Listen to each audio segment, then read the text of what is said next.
We hope you enjoy today's story. My wife, Maria, was once again in London shopping in the stores. With each passing year, she spends more and more time away from home.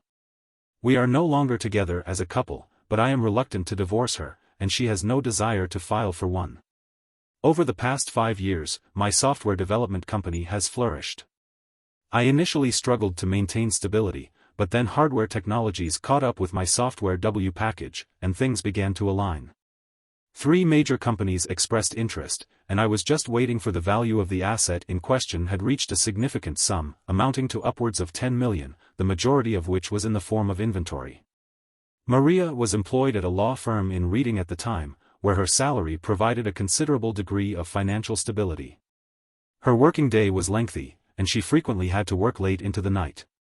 Despite my initial assumption that she was merely a legal assistant, I was preoccupied with developing new software and therefore did not pay much attention to her absences. Our relationship was characterized by a high level of intimacy and mutual respect, and our sex life was particularly fulfilling. We enjoyed spending time together engaging in various activities and fostering a sense of closeness. Despite my messy habits at work, the company even remained supportive. After she worked at the law firm for approximately a year, however, our sex life practically disappeared, and our life together became barely platonic. I was unhappy with the situation, but I was confident it was just a phase she was going through. We had 2 sons, both of whom were attending high school. In high school, the children largely took care of themselves. Bradley was preparing to attend the University of Pennsylvania, and Scott was eagerly awaiting his service in the Marine Corps. Maria's boss was Robert Logan. I had met him and his wife several times at company events, and he seemed like an ordinary person to me. Maria returned home visibly distressed, informing me that Robert had passed away. She did not elaborate further, but shortly thereafter, she submitted her resignation and ceased all professional activities. Our marriage remained unimproved, with Maria displaying increasing melancholy and frequent outbursts of rage. It would be inaccurate to suggest that there were any positive developments. Despite my best efforts, I was unable to identify any positive qualities in her. I attempted to limit my contact with her as much as possible, but the situation was further complicated by the fact that she was pregnant. I had hoped that the arrival of a new baby would improve our family situation, but this did not materialize. Maria named our newborn daughter Glenda and displayed a profound attachment to her. However, our relationship continued to deteriorate. As Glenda grew older, the relationship continued to deteriorate. Maria began to spend more time away from home. The company was making money, so we relocated to a new house with servants. Maria hired a nanny for Glenda and took full advantage of it. I never inquired about her whereabouts or the reasons behind her actions. All I knew was that there were many disappointments ensued. Fortunately, I was able to earn money at a faster rate than she was able to spend it. However, I was equally disappointed.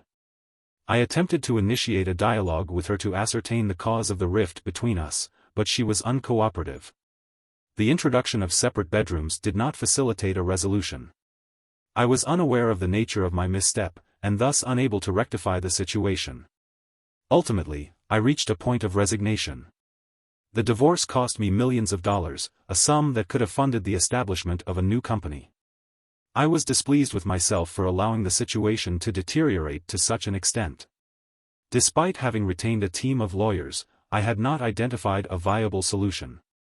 Glenda matured into a commendable young woman. I endeavored to spend as much time with her as possible.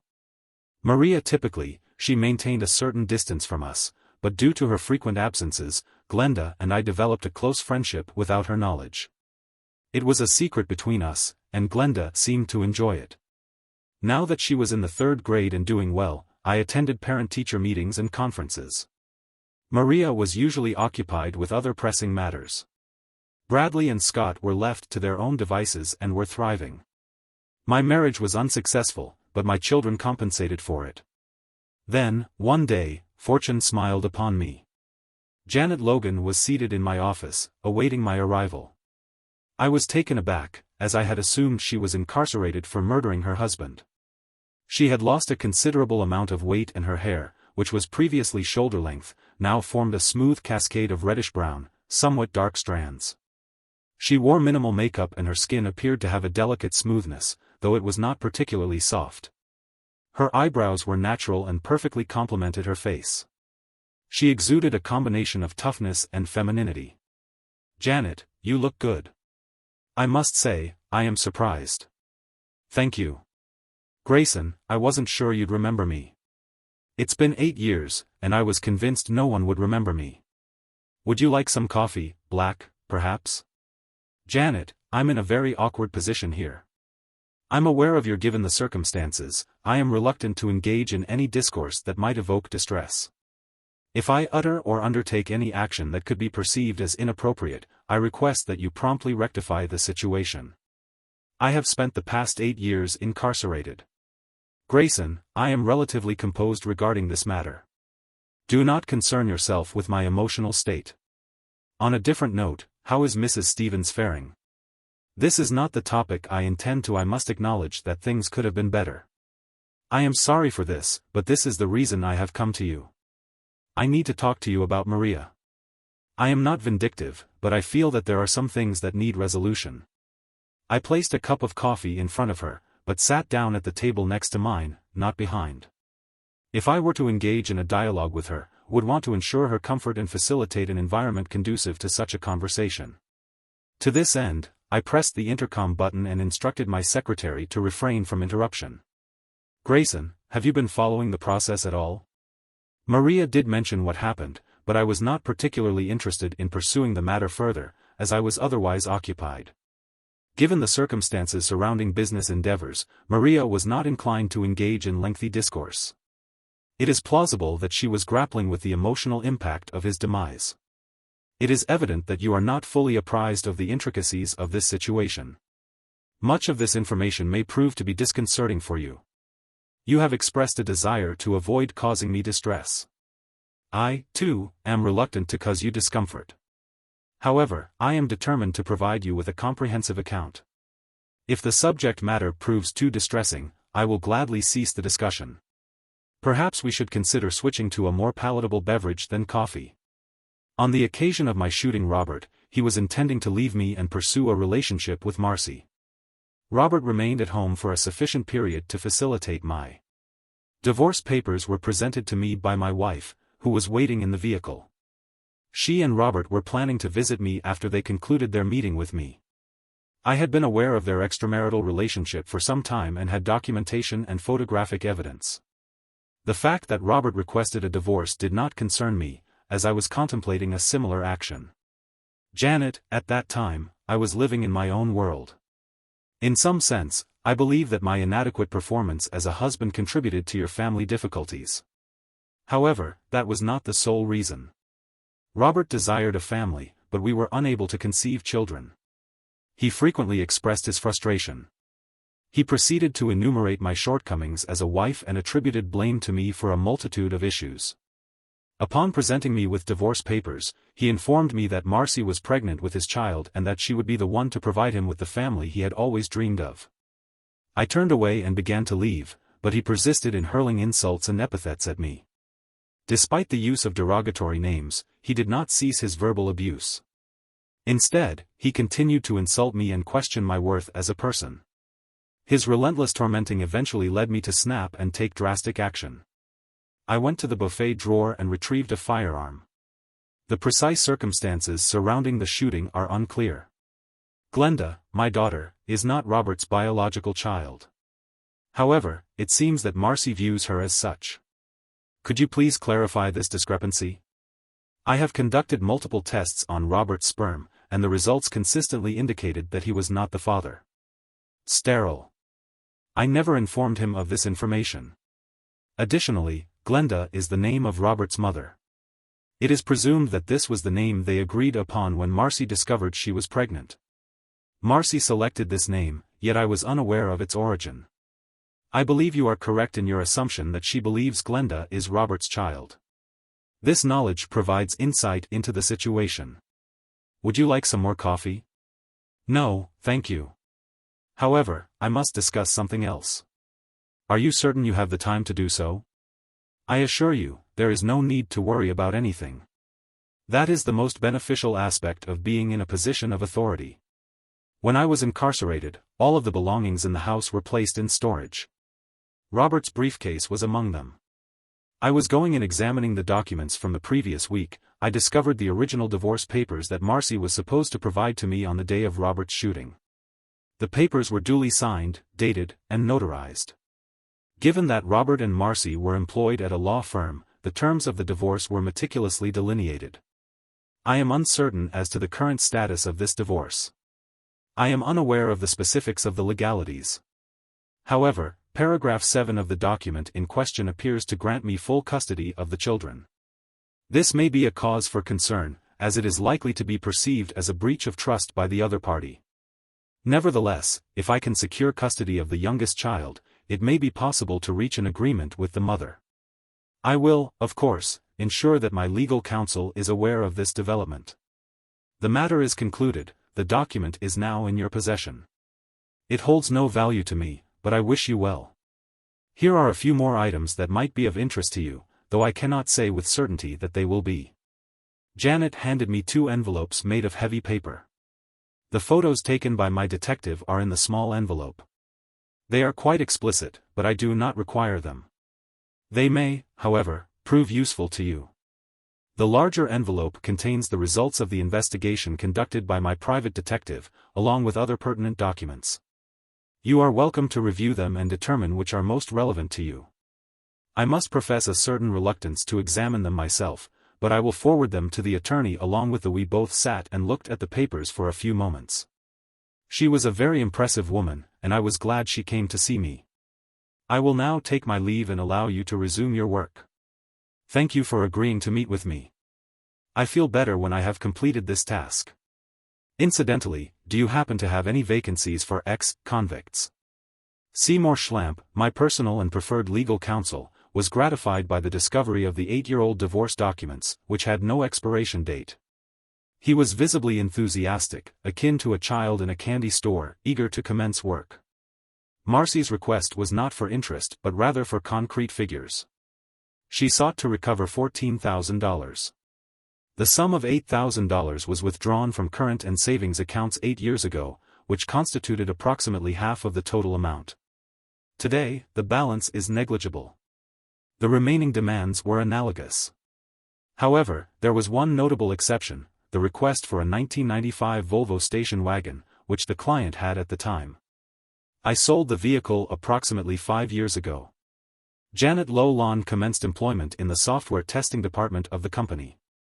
It was an entry-level position.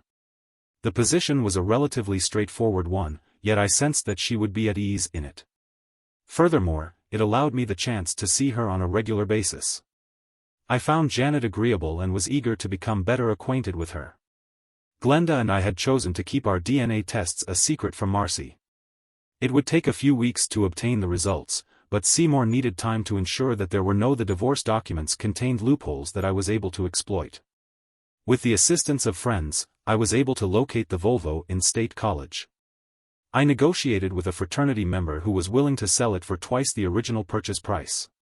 A week later, I had a vehicle registered in Marcy's name. Seymour elucidated that, provided that no alterations had been made to the initial divorce petition, it could be submitted in written form. After a comprehensive examination, no substantial grounds for modification were identified. Marcy's signature had been notarized and remained legally valid even after 8 years. I affixed my signature in my own capacity. Subsequently, Seymour's notary stamped it. At this juncture, all that remained was to await the requisite time period. It was a period that progressed at a glacial pace. My relationship with my wife did not improve. Conversely, my relationship with my daughter grew stronger with each passing day.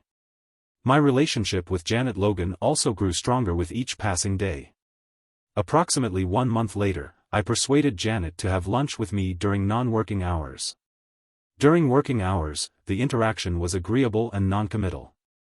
I guaranteed that I would not take any action to indicate to my colleagues that I was interested in her. In response, she asserted that her relationship with me was of greater importance than her professional obligations. I had the impression that everything would ultimately work out, but I was not inclined to hasten the process. Over the following weeks, I attempted on several occasions to speak with Marcy. Regarding the dissolution of our marriage, she declined to engage in any discourse or respond to inquiries. I did not inform her that her petition for divorce was under review and that she would be duly notified of its finalization. It was midweek and midday when my esteemed wife, Marcy, abruptly entered the office, demanding to know the purpose of my presence. She then proceeded to display a series of official-looking documents. She then proceeded to place the aforementioned documents, which I believe to be the divorce petition filed 8 years ago and recently notarized, onto my desk. In response, I stated that she was not at liberty to take such action, given the intervening changes in circumstances. Furthermore, I asserted that her actions were irrational and untenable. I informed her that the demise of her romantic partner did not negate the possibility of continuing the divorce proceedings. I reiterated that I had consented to all the terms previously agreed upon. You have no legal basis for objection. It is recommended that you engage the services of a lawyer if you wish to contest the divorce. In the interim, it is requested that you remove all your belongings from the residence. It is further requested that you vacate the premises forthwith and dispose of the aforementioned notice of divorce. You will be held financially responsible for the consequences of your actions. Glenda and I will not be present today, and someone will be sent for your belongings tomorrow. Dear. If you read paragraph 7, you will notice that you granted me full custody of Glenda until you resolve the matter. She is mine, and I will have you arrested if you attempt to take Glenda without my permission. By this time, Marcy was visibly enraged. Her words were not spoken, but shouted, and her neck muscles were tensed, while the veins on her forehead bulged and her lips were pressed together tightly. She trembled with rage for the remainder of the minute, and I was unable to discern the specifics of her remarks. I was simply overwhelmed by the sheer intensity of her emotions. Eventually, she seized the documents and departed abruptly, leaving behind a profound sense of tranquility. I sat in a state of profound relaxation and relief when my secretary arrived with a cup of coffee. She did not utter a word, merely offering a smile. I spent the remainder of the day canceling cell phones. Credit cards, bank accounts, and insurance policies were among the items discussed. I called Janet and she agreed to have dinner with Glenda and me that evening. I needed a friendly shoulder to lean on, and Glenda and Janet spent most of the evening talking to each other. However, events did not proceed as planned. Seymour called me a few days later to inform me that Marcy had hired a lawyer and that a meeting had been scheduled to resolve the divorce. The family court judge was to be present at the hearing and act as an arbitrator. Seymour indicated that Marcy's attorney seemed not particularly confident in overturning the divorce decision but appeared more interested in getting me to relinquish custody of Glenda as an addendum. I agreed to compromise but not to concede. The meeting began slowly and consisted mainly of discussion. The meeting commenced with a discussion of each of the demands that Marcy had put forth in the divorce petition. Seymour then handed out checks for the agreed-upon amounts, and we sat quietly while the official protests related to the fairness of the settlement were presented. Seymour did not react in any way. Marcy seemed shocked when I handed over the car keys and documents for the Volvo across the table. Finally, the issue of custody was then raised. Marcy requested permission from the judge to make a statement that had been approved for the past 8 years. She stated, "I have forced myself to live in a loveless marriage for the sake of my daughter. I loved Robert Logan with all my heart and was proud to give him a child that his wife couldn't bear for him. Robert Logan is the father of my daughter, not Grady Stevens. Stevens has no rights over Glenda, and I will not tolerate having the daughter of the man I loved raised by a stranger. Based on this, I am seeking sole custody of Glenda." The judge, who had been silent throughout the entire proceedings, spoke up. "Mrs. Stevens, are you suggesting that Glenda is the result of marital infidelity that occurred between you and Robert Logan?" While Mrs. Stevens was married to Mr. Stevens, the aforementioned assertion seems somewhat disparaging. However, Mr. Logan and I were intimate partners and kindred spirits. We did not perceive our relationship as engaging in the same level of transgression as marital infidelity. We were planning or starting our own life together when Mr. Stevens' tragedy occurred. Glenda is proof of our love, and I do not want Mr. Stevens to have any involvement with her. Any involvement with her in any way would typically result in a reduction of the likelihood of obtaining custody due to marital infidelity. However, if the information provided is accurate, a reconsideration of the initial decision may be necessary. The judge observed Seymour and Glenda, who appeared to be considering one another. "Is this what you want to do, Glenda? I am sure that you understand the implications of this decision. Grady, are you certain that you want to proceed? Let us proceed." The lawyer representing Marcy presented a document to the attorney representing the opposing party. This document, dated approximately 6 weeks before the conception date of Glenda Stevens, reports that Robert Logan had a 0 sperm count. Mr. Logan was completely sterile and therefore unable to father a child. This is why Janet Logan, who is capable of conception, could not have done so. Upon receipt of the document, Marcy displayed a noticeable change in demeanor, her complexion pale and her eyes widening. She began to exhibit signs of distress, reminiscent of her behavior in my office. She asserted that the report was a fabrication and that its contents were fabricated for the sole purpose of depriving her of her child. Her lawyer attempted to calm her by whispering something in her ear. Eventually, she appeared to relax somewhat. Seymour then proceeded to present 3 additional sheets of paper, the first of which was the DNA analysis. The second document is the DNA analysis of Grady Stevens. The third document is a comparison of the two, which definitively establishes Grady Stevens as the father of Glenda Stevens. At this point, Marcy was in tears. She was no longer angry, she was devastated. She sobbed uncontrollably as her lawyer requested a brief recess. The wife's lawyer acknowledged the custody agreement but requested a visitation agreement. I agreed to allow Marcy to see Glenda every weekend and 2 holidays of her choice per year. Marcy decided she would like to see Glenda on Christmas and her birthday. The remainder of the meeting was spent in quiet contemplation. I returned to work without saying anything to Marcy, leaving her to her thoughts. Seymour was tasked with finalizing the documents. I was astonished at how easily I was able to extricate myself from the situation. Had Marcy been a more devoted wife for even a few years, I would have been willing to share my wealth. I never denied her anything, whether emotionally or materially. I was ready and able to do anything for her, yet somehow I failed to meet her expectations as a husband. I never understood what Robert Logan was not as exceptional as I had assumed, and the photographs that Janet had left behind did not portray him in a particularly striking physical manner. I provided copies of the photographs and the findings of Marcy's investigation, which revealed that Robert had been meeting with other women at motels while he was simultaneously engaged with Marcy. I hoped she would appreciate reading that I had made every effort to obtain explanations from Marcy, but my requests were consistently rejected. The dissolution of the marriage left me with a profound sense of failure. I found some solace in the company of Glenda and Janet.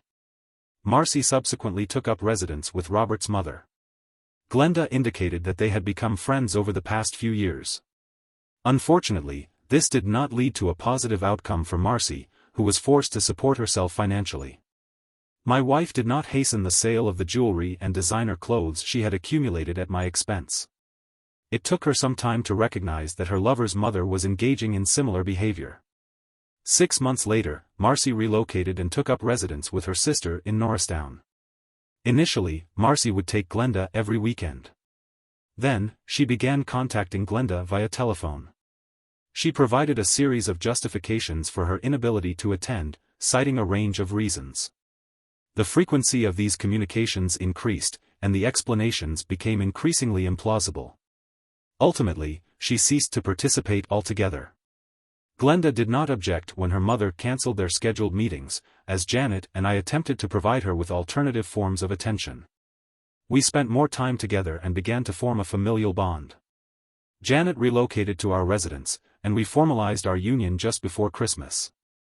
Marcy embarked on a holiday, undertaking a solo cruise in the Caribbean Sea and failing to collect Glenda as planned. 2 weeks later, I filed a motion to rescind the additional custody agreement, which was approved. My company was finally purchased, and we are now financially secure. Janet is pleased because she is pregnant for the first time in her life. We will receive Social Security until the child graduates from high school, but it is worth it. Life is finally good. Thank you for being with us and listening until the end. If you found this interesting, please subscribe, give us a like, and leave your comments.